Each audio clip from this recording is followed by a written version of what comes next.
Welcome back to yet another episode of the My Black Love Abroad podcast with your host, Naj Ellis, as well as your host, Oriana Joy. And today we're going to be talking about millennial marriage, rewriting the rules. And just wanted to give you guys a quick disclaimer, whether you've been around the world or are still building up courage to make it out to your local park. This is a space for Black people, namely Black couples, to just come together, bond, share stories about their journeys as well as the journey through life. So wanted to make you guys feel welcome in the space, and we're excited. We have not only today's main topic, but also recently we went on a trip. We went on a trip, a little bit of a trip. It was a tiny trip. We went to Apex, North Carolina, in the town of Cary, to my niece's wedding. And it was absolutely gorgeous. Wow. I tell you, Apex looks like a storybook. Like everything in between, with weaving in the different little towns in the midst of Apex. It's adorable. Yeah, it's really, it appears to be a very tight-knit community, a very diverse community. Yes, oh my as God. well, which is crazy. I loved that. Yeah. Like, we were walking around, what was it, Fred G. Bond, I think? Yes, park? Fred G. Bond Metro Park. Yes. Yes. Mr. Fred's Park. We were walking around Mr. Fred's Park. Mr. Fred. And just walking around the park and seeing not only Hispanics, but, Latinos. We saw Latinos, we saw people of Indian descent, we saw people of other South Asian descent. Yeah. Like South Asian descent and just like, I guess North Asian descent, just everybody was there. Yeah. And hearing them speak not just English, but in their native tongue and feeling completely comfortable with that. That's crazy. And knowing that because this is Apex and this is not necessarily a tourist destination, it's just like, y'all live here. Mm-hmm. Yeah. And I'm just like, yes, please, yes, please give us more. And not only that, driving around and seeing different, because it's, election season, different political signs, and seeing different people of color garnering for positions of power because they can. I'm just like, yes, I want more of that. Yeah. So Apex was absolutely gorgeous. Yes. And so this was back on October 21st. And so when we went, my niece sent the invite. We went out there and we got the hotel. That was great. We pulled up. It was on this golf course in like the middle of it was a country club that was in a community. Yes. Beautiful community, by the way. Just, everything's big. People live in large. That's just how they do it out there. And it was perfect. The weather was perfect. Yes. And we looked good too. At some point there will be a picture. Yeah, probably see some pictures and a bit of a collage. Yeah. So we were out there. I was very proud of myself. It was amazing. And it was so much fun. The cocktail hour, they had a live violinist there. Yeah, it felt very fancy. Yes, extremely fancy. I was taking mental notes and reminding myself of all the little classy tips I've seen on TikTok. They're just like, walk slowly, take your time when you speak. And I'm just like, yes, I will do that. And it was so much fun. And then, there was time where we got a little ratchet and they were playing a whole bunch of different music at the reception. And I'm just like, you know what? Let's throw it in a circle. I'm down. Yeah.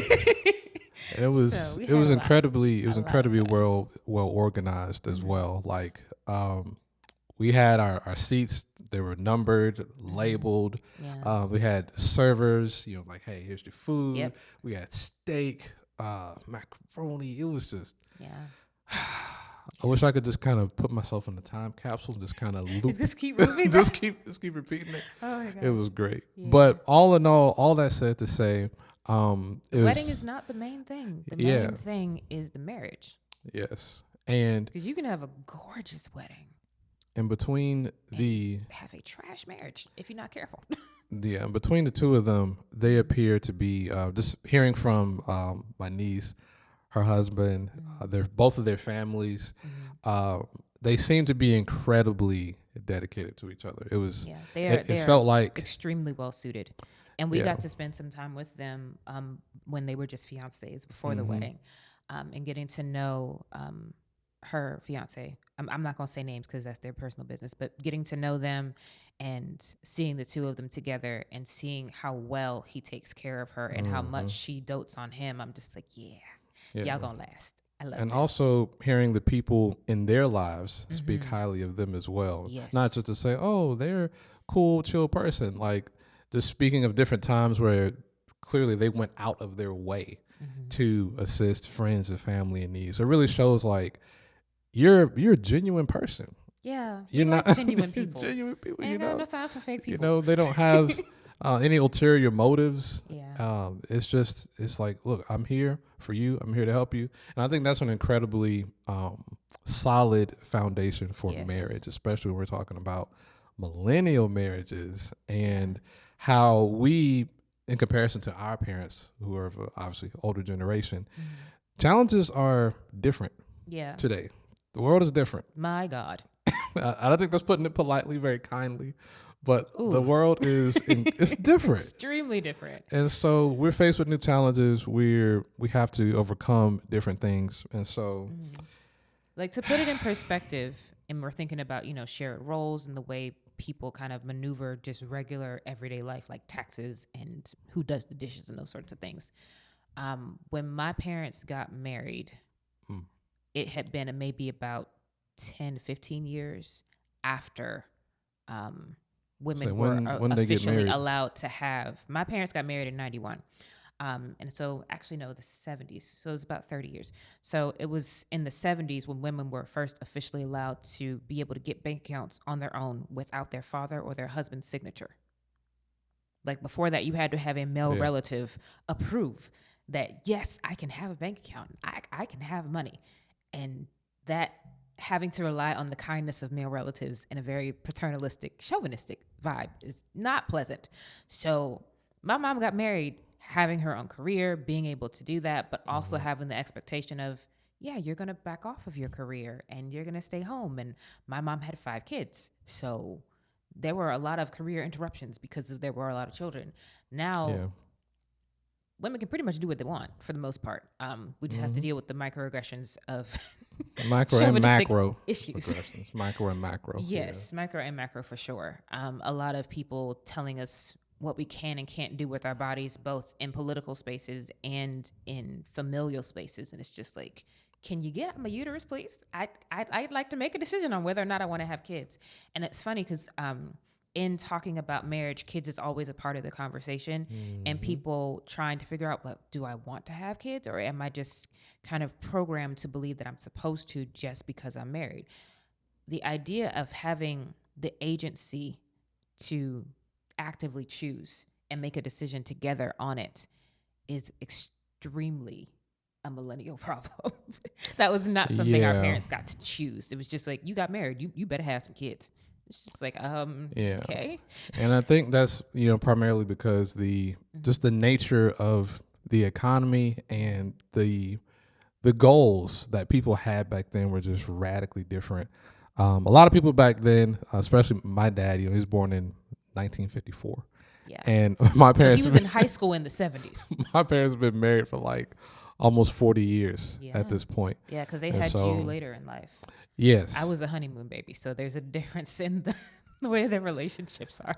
Yes. And so, back then it was really, at least for my parents, especially given the economic conditions they grew up in, it's primarily survival. You didn't have kids because it was something you kind of thought about and considered and was like, oh, maybe we want to have a little baby. And we be doing stuff today like baby showers and photo shoots and like all the things. No, back then it was like, look, we need help.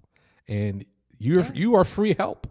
So you're about to just exist, and that's what you're about to do. Now, granted, we weren't working on a farm or anything, but still. But like I'm just thinking about, because my dad, he's one of 5 brothers. So he has 5 brothers. Yeah. So as far as the time in which he was born, he was born to be helped. Yeah. And growing up just in that environment, being a military dude, I was born in an interesting time where it's kind of like, well, having come out of that, obviously I wasn't, born to be helped. But at the same time, a lot of, I think, what our parents instilled in us was like, marriage is a solid goal. Go for that.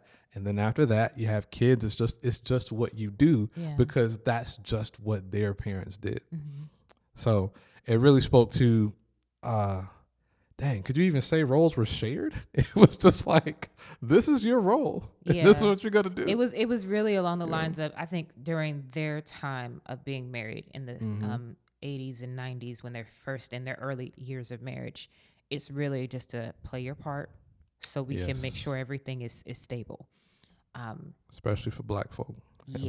Back in that time. And I mean, granted, we were in an economic boom around the 90s, if I'm not mistaken, like the early 90s. It was in the late 90s and early 2000s when everything kind of went a little crazy economically, but early 90s, you know, Clinton was president, everything was booming, industry and all these different things. And I think that Black people were getting a piece of that pie, but I don't think we necessarily had the totality of it like we wanted to. Yeah. And so it was really a time where if you were married, you were trying to stay as together as possible. It's just like we just want to stay together and stay strong. And so that's when you see a lot of that strength in dealing with various pieces of the Black community. The Black church is a perfect example of that. Kirk Franklin completely rearranged how we do worship in church and all those sorts of things. And there were a whole bunch of different organizations that got a lot stronger as a result of that. But getting back to marriages, that was one of the main things that I think was a really prominent thing in the 80s and 90s. It's just like, yes, divorce rates were on the rise, but I don't know if they were on the rise in the Black community. I think we were really focused on trying to be together and just stick to your role. Now, granted, and we get into the late 90s, we get shows like Living Single and Hanging with Mr. Cooper and different things like that. And they're having different conversations about marriage and what a role should be and how much foolishness should you take off of your man. Because this is not the 50s anymore. We're not just allowing our menfolk to have another family literally down the street or across the street from us. Like, the Black women were not about that life. I remember watching an episode of Living Single, and one of the first episodes, they kept using that phrase, we are women of the 90s, women of the 90s. And it was this idea of not getting married just for the sake of getting married and not just taking whatever we can get from Black men because we just have to. It's just like, no, if you ain't gonna act right, I'll be by myself and I'll figure it out. So I think that where we are today, trying to understand how to maneuver in this economic climate, in this ridiculous political climate, trying to be married and just get through life. What are some things that you think are helpful in moving us forward? Not just as a people, but just as Black couples in general. What do you think will help us move and navigate these challenging waters? Well, I think we are unique in that we have a lot more agency, and that contributes to the sorts of conversations that we have. And so for the first time in a long time, I think we as humans at large are finally able to, instead of just hunting and fishing and just trying to survive, we're finally able to be like, okay, well, what do I want out of life? And I think this reminds me of a conversation we were having the other day where I was talking about like people getting divorced and how people arrive at irreconcilable differences. And I think that happens by way of people wanting different things out of life. And so to sort of dab and touch back on the parents and then come back, when we talk about people who, a lot of people say, oh, my grandparents, they're married like, 50, 60 years. And but was it, divorced. But like, was it love though? Or was it just together because of survival? Because we had to, was it love or was it trauma bonding more or less, right? There's a difference. And so what I was getting at as far as today is people don't realize how much life changes you, and it's not even, a lot of people think, oh, well, if I get divorced, it's going to be because I cheated. Well, it could be as simple as, like how I was saying, when people get married, they believe they save their settings in time. I remember you saying that. We were walking along the rocks of the river, and we were just like, now why do people get divorced? And what happens? And so people, especially for like the irreconcilable differences one. Yes. And so people believe that, okay, I met you, I'm with you, and for example, you could be somebody that likes to play games and you just eat pizza and Mountain Dew, and y'all do that together, and that's what you really like. And so you think that when I marry this person, I'm just going to be able to do this all the time with that person. And maybe that's the case for a couple of years. And then maybe they get a doctor's diagnosis and they're like, hey, your diet is trashed. You got to change something up. And so they start working out. They start liking the way the body looks, the way it feels. And you could be like, well, hey, you think you're better than me? You think this, that, and the third? And it's like, no, but this is what I have to do. My life is changing and I want to be better. And I also want you to be better, but maybe you don't want to go to the gym. Maybe it's too early, too stressful, whatever. And so that can drive a rift between you. And that's just a small example of people wanting different things out of life that don't exactly, that can result in divorce, but don't seem to be as serious as infidelity. Yeah. Right. And so those things just kind of creep upon you. One day you're just like, well, I don't freaking like you anymore. And it's like, well, you didn't take note of those little hints, those little signs, Yeah. And so you got to pay attention to the little things. And I think that like a perfect example is actually, if you've ever watched Sex and the City, Charlotte and Trey. Trey being I've Charlotte's never first seen husband. Sex and the Don't City. worry, ladies. Look at me. Y'all remember Charlotte and Trey, okay? They got married with the thought process of we eventually want to have kids, but Trey was having some impotence issues. He overcame those impotence issues, and Charlotte was so excited to be married, have the Park Avenue house, everything is perfect, that she didn't notice those little hints of Trey not really wanting to have kids. He was like, I just want to be with you. And Charlotte was just like, I want to have a family. Like, yes, I love you, but I want to build a family unit together. That's a big deal. And he didn't want that. And there was a whole big issue. But it's not like she didn't know ahead of time. Charlotte knew on the wedding day, number one, that he couldn't get it up. She knew on the wedding day that there was an issue in the bedroom, but she chose to go through with it. And from not following that one red flag, he was a lot of red flags, but from not following that major red flag led to a whole bunch of other trickling issues. So was it that he didn't want to have kids or that he couldn't have kids? He thought he couldn't. And then when he was able to figure out that he could, and he overcame that impotence issue, then he was just like, wait a second, I actually really like my life. He was a doctor. He's just like, my schedule is super demanding. I don't want to come home from a day of surgery and then have to deal with a 3-year-old running around. That's not the lifestyle. I was going to say that is also millennial problems. I'm sure a lot of millennials out there can relate, especially if you are either in a relationship or married. Probably one of the most pressing questions you get from your parents. Oh my God. When are you having kids? Love of God. And again, naturally that happens because that's the era that they're from. Having kids is simply what you do, right? It's just a part of the culture. But to Trey's point, especially in light of this economy where things are just getting more and more expensive, more and more ridiculous. You see crazy stuff in the news. Naturally, it makes you think, well, dang, I'm just me. I'm out here struggling.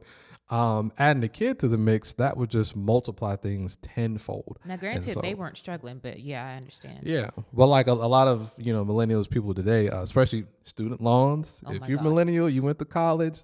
I know I'm talking to a lot of y'all. You got student loans. And if you're not on an income-based repayment plan, or maybe you are, but you still have a sort of a payment you're obligated to, that cuts into your finances. Car note, car insurance, rent, mortgage if you have one.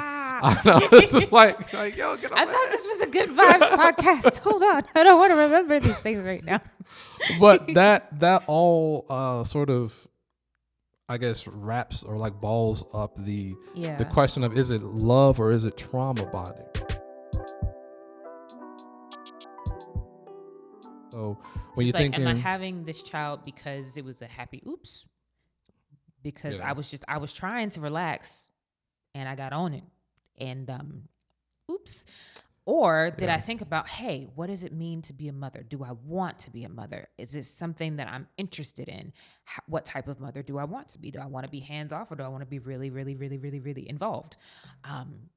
There's a lot of different questions for everything. And I don't think a lot of our parents thought about that. I don't think our parents and grandparents were given the mental space to think about it. It was just like, you get married, you already know you're going to be hunching. So this is just the natural result of that. And it's just like, well, when we think about what it means to lead a fulfilling life, particularly as a married couple, there are multiple ways to do that. Some people start joint organizations together. Some people travel around the world and explore, and some people travel around the world and try to help others that are in crisis. There's a lot of different ways to lead a fulfilling life as a married couple. Yeah. And not all of them involve children. And I think that especially as we're getting close to the holidays, is going to be an interesting topic of conversation over the Thanksgiving dinner table, if you still celebrate. That can be tough for even millennials who have kids to hear, where it can be like, well, maybe I was young, maybe at the time I wanted to have kids, and so I did, and now that I do, I don't know. Is this something I really wanted to do? You know? And I think that's also very important as millennials, as we have this agency that our parents in the previous generation didn't have. Not just like legally, but like mentally and in some respects religiously. There's a lot more agency we have now. So we actually sit and we think like, hey, do I even want to get married? Do I want to have kids? Is that what's best for my life? You know, where a lot of it back then was like, what's best for your community, your society, your church, your you know? So when you do that, when you live like that for so long, it can really make you think like, dang, when you got married, I guess this is kind of crazy to think about as well. When you got married, the person that you're with, are you with them because you know them and you love them and you have so much common interests and things you like doing together, or was it just circumstance? Was it happenstance? Was it like doing this with you is simply the best thing to do in light of the current environment? Yeah. Like, can you even call that a relationship? You can. It's just a relationship of convenience. Like that's kind of wild. And whether to or me. not you choose to stay in it is your choice. Because but I think that also a lot of the expectations around what wives expect of their husbands and what husbands expect of their wives are also evolving. I came into marriage after seeing both of my grandparents were married for over 30, actually over 40 plus years. Both my parents have been married for 30 plus years at this point. So after seeing those marriages and seeing multiple marriages within my family be in the double digits, I'm just like, okay, this is what this means. So I had a very traditional understanding of what it meant to be a wife, and being indoctrinated at church with various things about purity culture and things of that nature. I was just like, this is what I have to do. And I get here and John is just like, no, I have self-control. If you want to say no tonight, it's okay. Like, I'm not going to run out and cheat because you didn't do the do. And I was like, oh, a lot of movies. Like your self-control is not my responsibility. Yeah, a lot of movies and literature make you think that it's just like dudes are just ravenous, rabid wolves. Rabid wolf. I just can't help myself. Like I just gotta have it every night. You know. Yeah. Yeah, and even the idea of what expectations do you think men have, or just married men have, of their wives now are evolving and changing? I was going to say, in addition to that, I think marriage in general, just when you think about the word, its essence, its being, it carries a weight of tradition. Like it's automatically, it's like, oh, when you think about marriage, you think about vows and duty and honor. Like it's very like Zuko used to say. Like it's very chivalrous in a lot of respects. So it's tough to think about it in terms of well what do I want about it? A lot of it comes with preconceived rules. Yeah, preconceived rules, and most of them are sacrificial. Yeah, you don't go into like even like a sport or a game or whatever and say, you know what, this is how I want to play the game. Like no, there are rules. There are rules. You go outside this line, you in the penalty box. You don't have a problem. Marriage is unique in that it's it's ages old tradition that has come with preconceived rules and notions, but the people in the thing are the ones who make it what they want it to be. They set the rules. Yes, they set the rules. They set the temperature and tone and all that. So as far as different things that men want out of, that husbands want out of wives these days, I'm in the middle. I think if you listen to a lot of these, I think newer age podcasts or the newer age thoughts and perspectives, I think a lot of women would say men are sassy, as they call them, where it's kind of like dudes are like, It's well, like, I am the prize. I'm the prize. What do you bring to the table? What's this? What's this? And I think that's a result of a lot of men not being paid attention to yet, not being it's a combination of many things. It's just not being appreciated. It's just like, dang it, see me. It's like, I see you, my brother, but I'm gonna need you to calm down. Or and honestly, I think it's because I think it's a result of the culture and expectations that men have created for men. So men, we set the tone. People might not like to hear that as far as how the world has come to be, wars that have transpired, but it's all men's fault. It's men's fault, okay? Every single bit of it. We are here because of men. And so when we're talking about relationships and what guys want out of it, yes, a lot of it, again, goes back to, well, traditionally, yes, women were just objects. They were orifices. You are useful for my pleasure. And when women were like, okay, look, I'm more than that. I'm not just that. Then the conversation started to shift where it's like, well, let me take my my purse back, if you will. Let me start evaluating what I will and won't pay for. If we go on a date and I got to pay for X, Y, Z, then I expect X, Y, Z in return. Yeah. And so it's like, how do we? There are elements of marriage that I think we should keep, as far as being committed and the honor and the duty and all that. So like, oh, that's good, but how do we keep that while letting go of the other harmful parts, where it's just like, this is your job, this is your role. And so I think for dudes, I guess to answer your question, for dudes, it's going to require something I've always said is like, I don't have to worry about, nor do I care what women want. I just have to worry about what she wants, what she likes, And so I think naturally when you're first talking to somebody, because you don't know them, yes, I think you should come in with your own standard. I think two worlds of preconceived notions are colliding. Oh yeah. And then when you get to decide whether it's going to blow up or if it's going to meld. When you burn through the atmosphere, it can be like, oh, well, I thought that women thought this, but I see this is what you think. Yeah. All right. So you dig more into that, figure out what she wants, what she likes. And I think as a result, it'll be easier for you to know what she wants. And then honestly, keeping it a stack, to know whether you want to stay or leave. I think you need to figure that out ASAP. Yeah. As much as you possibly can. Because again, like I said before, life changes. But and that's something we ask each other consistently. Constantly. Like, hey, are you happy? Like almost every month we have a monthly meeting. A meeting, yes. And it's literally just like, we look at the finances, talk we look about at what we're focusing on for our individual goals and our goals as a couple. And we always either begin or end the meeting with, hey, are you still happy? Yeah. Is there something that I'm doing that you're not enjoying? Is there something I'm doing that you are enjoying? Do you still want to be here? Now, people might hear that and be like, but you're married though. Yes. Like you should automatically just be enamored and be happy. Like, no, not automatically. Like, oh, that's crazy to say. Because the majority of marriage is mundane. Oh my gosh, bro. The majority of marriage is mundane. And I just realized that was bar. Thank you.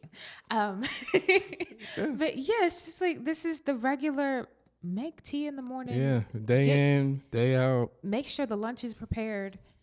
Keep the car running. Go to work. Every day. It's like, work. Pay the bills. Yeah, so it's like, those things wear you down. Yes, they do. You do that for like 10, 20, 30 years. And no fun? And no fun. And you've never asked the other person, like, hey, how are you? How you doing? Do you still like me? Are we good? Blah, blah, blah.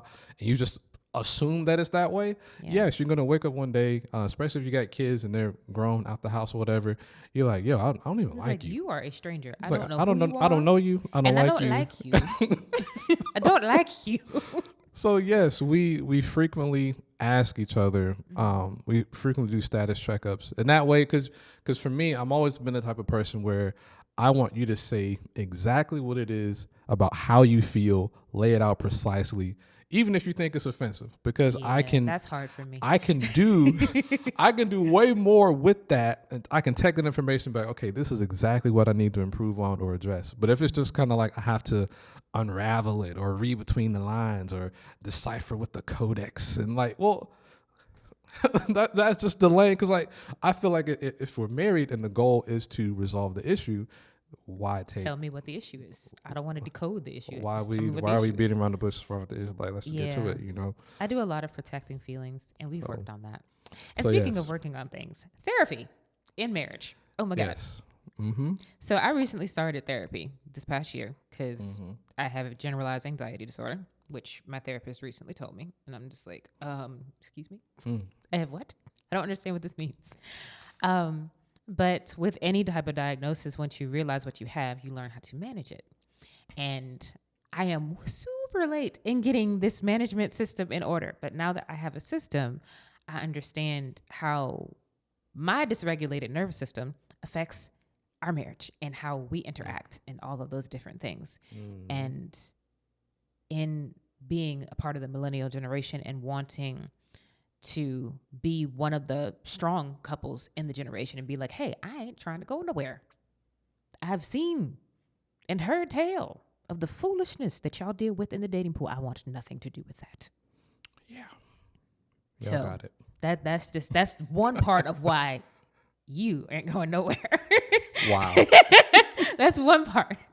And then the other is obviously like he is amazing and just super loved, and I want to do everything I can personally to build myself up to make sure that I'm loving him well. And so I think all in all, to kind of wrap some things up, life will change you. Yes. Okay. You can be an active part of that process, or you're just going to get scooped up and it's going to happen to you. Yoink. And so it'll throw you if you let it. And so as a result, go with the flow. Either like just you can either go with the flow or you can make a flow. Or you can make a flow. Yes, go with it or make it. It's always going to be flowing. But it's going to change, and expect yourself to change and expect your partner to change in one way or another, and be willing to obviously lay those changes bare and be honest and about discuss whether or like, not you're okay with that change. Like, hey, look, you changed in this way. Good for you. I don't know if I want this anymore. Yeah. And that might be crazy to think about, but I think it's better. Hey, frankly, you only get one life. Yeah. And I don't think that anybody should spend their lives being miserable at anything that they're doing. Marriage included. And this is coming from a happily over the moon married man. So I'm good. But like, if y'all not good, talk about that. Put that out there and say, hey, look, I don't know about this thing, man. And, work on it or not. But I think honest conversations between married couples can save lives, not just the marriage. Because it's not just the point of saving the marriage so we can be married for the sake of being married. Exactly. So we have the societal status of being married. That's crazy. Because there is a status that comes with it.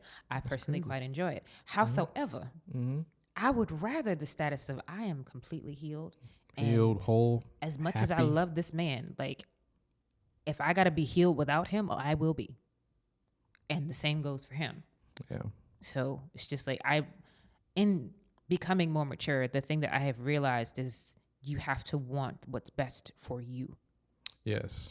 And I know that sounds super selfish, but it's your life. But yeah, legit. So you got to be a little selfish with it. Yes. And I think for us, because, we used to have a pastor and their wife, and, they've been married for many years as well, longer than us, of course. But one of their philosophies was kind of like when it came to divorce, la, la, la, la, la, I don't want to hear it. I don't want to talk about it. Yeah. And for me, I rather lay my enemies bare. I'm like, I see you booty butt naked. I see everything that you are. I know exactly what I'm dealing with. So for us, divorce has been a present conversation, not as a result of something we're considering doing, but as an enemy that we know how to combat. We know how to stay married because we've talked about divorce, not just about marriage and like, I want the practical implications of what it would look like if we chose that. So we know what it is. And I don't think that prepares you for divorce. I think that prepares you to live a life and make a decision based off of reality versus a feeling of I'm uncomfortable, maybe I should get a divorce. And then you have no idea the practicalities of the cost of lawyers, the cost of making sure that everything gets divided equally. If you got kids, all of organizing visitations and all those things. It's divorce is a lot. Yes. Marriage is a lot. Choose your hard. Yes. I'm stick with the hard. Yeah. With him. Yes. I don't want to do this life by myself. And because we've laid those things bare, it just gets easier every day. Even recently, I don't know if we told you guys, but we've been getting more consistent, working out, staying in the gym, being healthy. And so it's been about 2 months, 3 months we've been doing that. And the more you do, it just gets easier. It gets to a point where you almost feel like, dang, if I miss a day, okay, I get back on the horse, but like you feel a little bit like, dang, I should have worked out, I should have did X, Y, and Z. And so it's the same with marriage. The more we work those muscles, I know it sounds cliche, but like the more we do that, literally, yes, again, cliche, but the stronger it gets, the stronger we get. So I think that's all we got for y'all today. Yeah, that's all we got for y'all today. Once again, thank you guys for tuning in to the My Black Love Abroad podcast, where Black couples can just bond, get together, and vibe. So, love you guys. See y'all on the next one.